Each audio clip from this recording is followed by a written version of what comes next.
So just quickly to set the scene, our purpose as a company is to make buying without humans feel human. And that purpose has come into its own a bit in the last few weeks and months as the human interaction becomes more of a luxury item. The way we approach that mission is to study the consumer psychology principles that are present in successful face-to-face sales interactions, and then using those as a framework to then build engines that try and mirror that same retail experience. The result of that is that we build a very conversational and humanized interface, and through that we generate very unique data.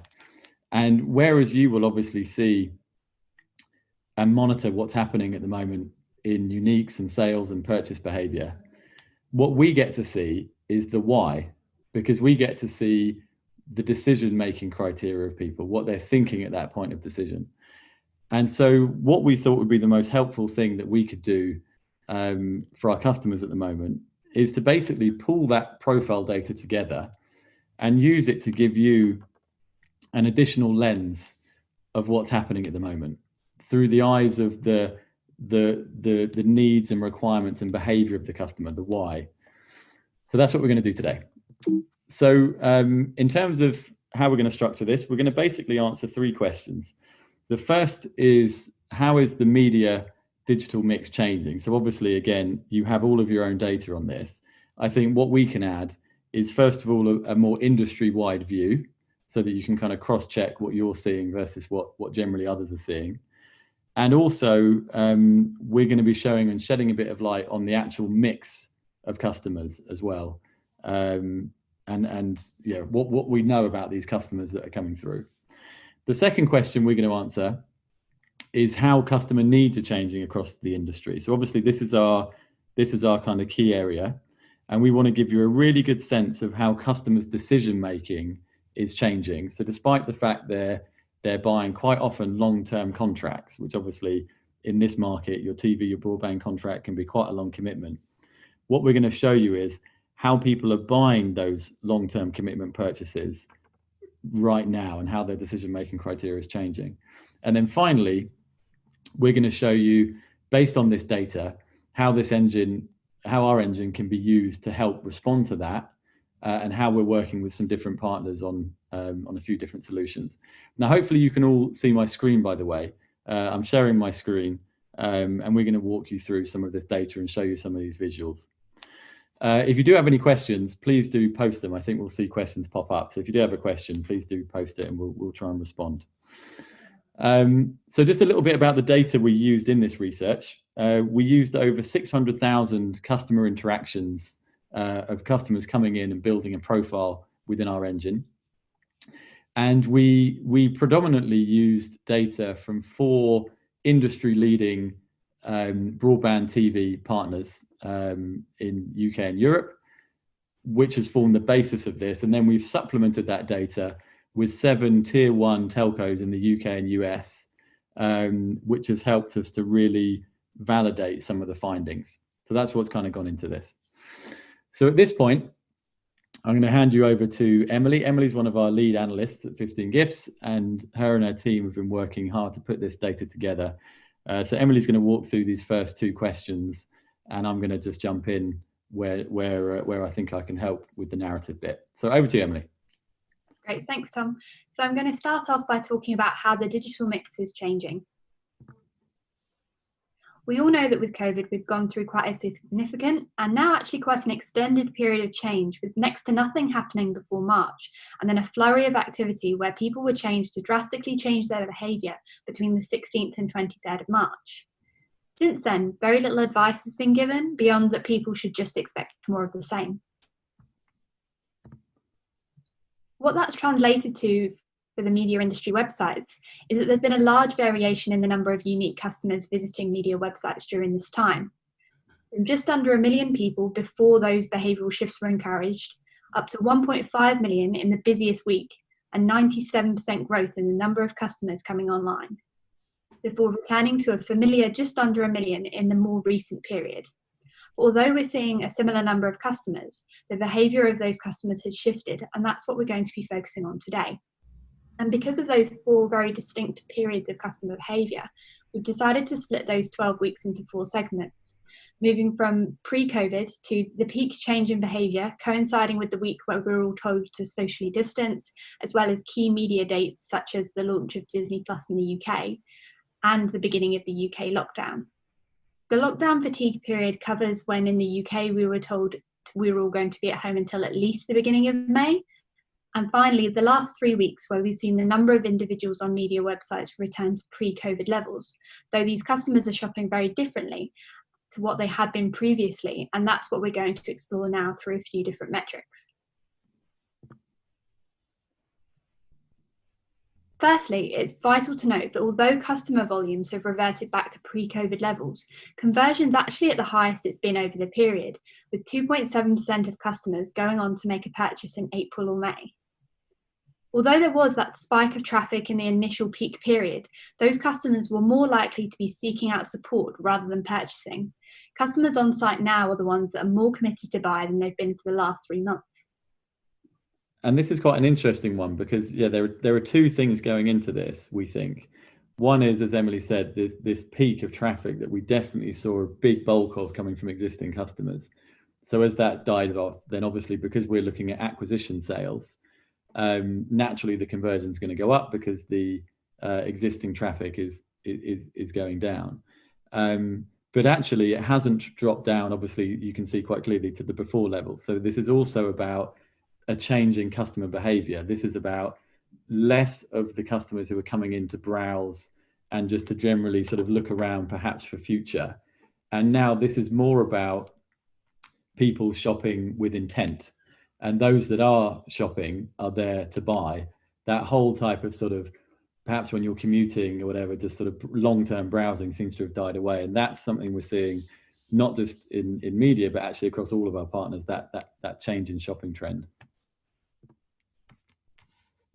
And as Tom was just saying, what we do know about these customers is that in that initial peak spike, a lot of them were existing customers.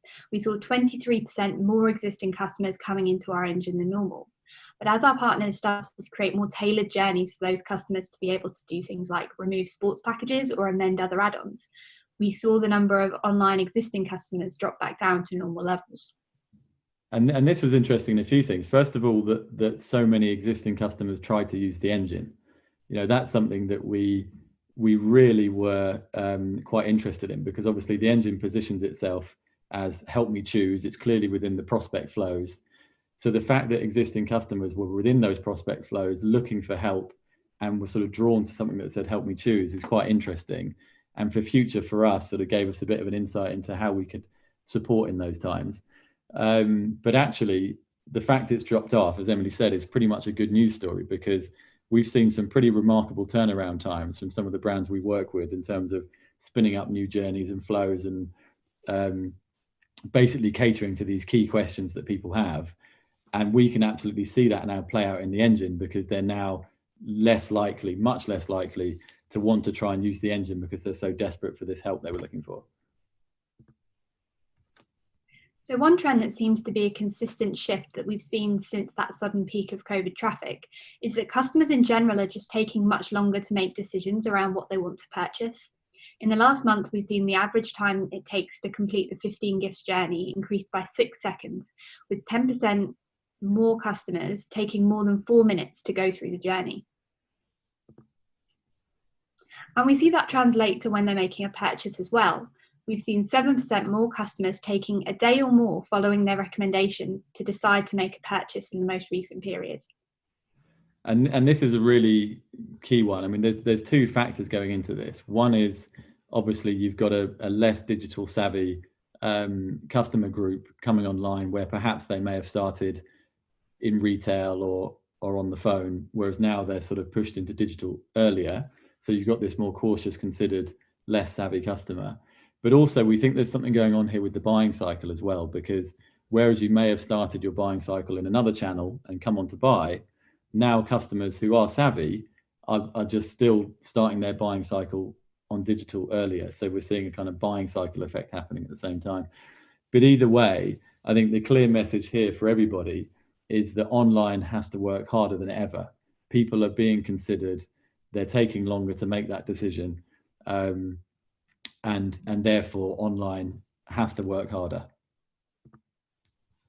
So just to go back and summarise that section then, after following the 4 stages of customer behaviour during COVID, we've started to see a new normal starting to emerge in the last few weeks. Those customers are a lot more considered in their decision making and in their purchasing, but they're more committed to buy than ever. Now we're going to talk a little bit about how customer needs are changing across the industry. The first thing that we found is that people are thinking very single-mindedly about meeting their needs. In particular, they're buying into just TV packages or just broadband packages rather than into grouped bundles.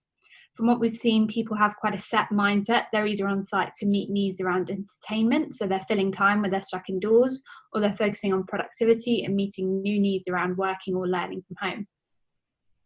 And this is the first I think we're going to see in a few examples of where customers, as Emily said, are buying with the now in mind. Obviously, as we said, they're buying long-term contracts, but actually they're buying very much with today's needs in mind. They're not so interested in bundles and add-ons. They just want to get what they need today.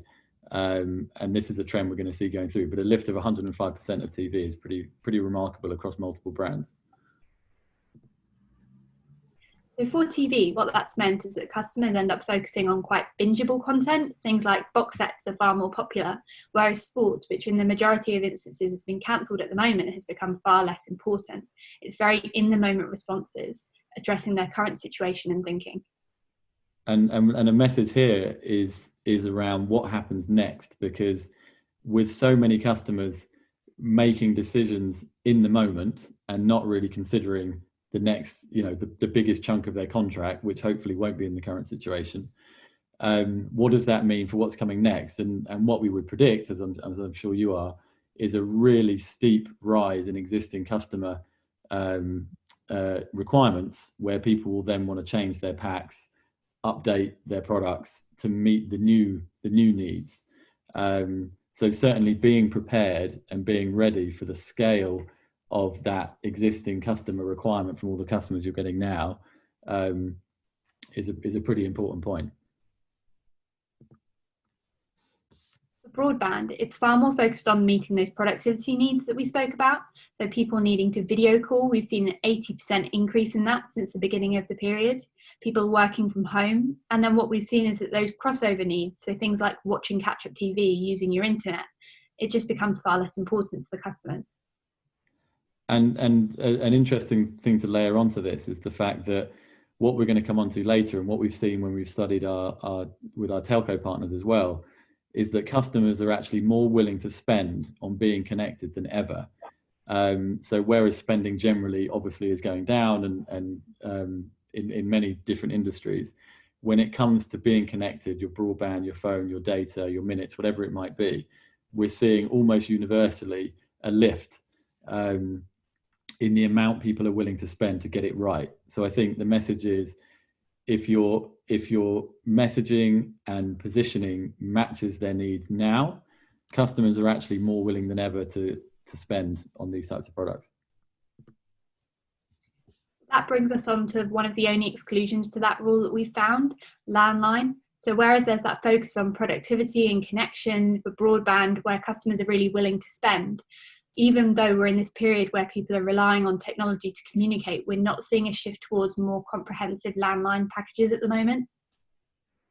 And we wonder what this means for landline generally. That the fact that, as Emily said, this sort of bucks the trend, and we just see this real big lift in any level of connectivity people investing in, even in a pandemic when connectivity becomes the one thing that everyone wants to get.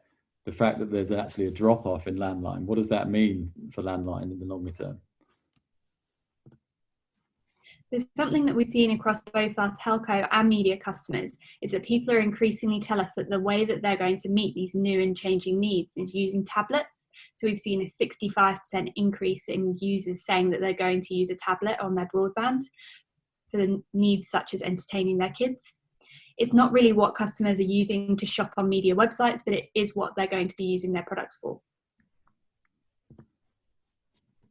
And in addition to all those changing needs, what we've seen is that many customers also have changing personal circumstances. That means that they're more reliant on a strong and reliable network connection. So, for example, we've seen a 14% increase in people saying that they have 4 or more people connected to the internet at the same time. And that could be one of the reasons why we've seen a 23% increase in the number of customers purchasing high-speed internet over the course of the last 3 months. And this really is a key stat. This sort of boils down everything we've just talked about. The fact that already 23% lift in customers willing to buy high-speed internet, and if the messaging could really look at the decision criteria now, their increased needs of more people in the household, connectivity, we think this could get even higher. But really interesting to see it play out so obviously and so clearly. So just to summarise that section then, customers are purchasing with their immediate needs and living arrangements in mind. And those needs are revolving around entertainment, work, connecting with others, and they're willing to invest in products that meet those needs. They're more likely to be seeking out specific products rather than bundles.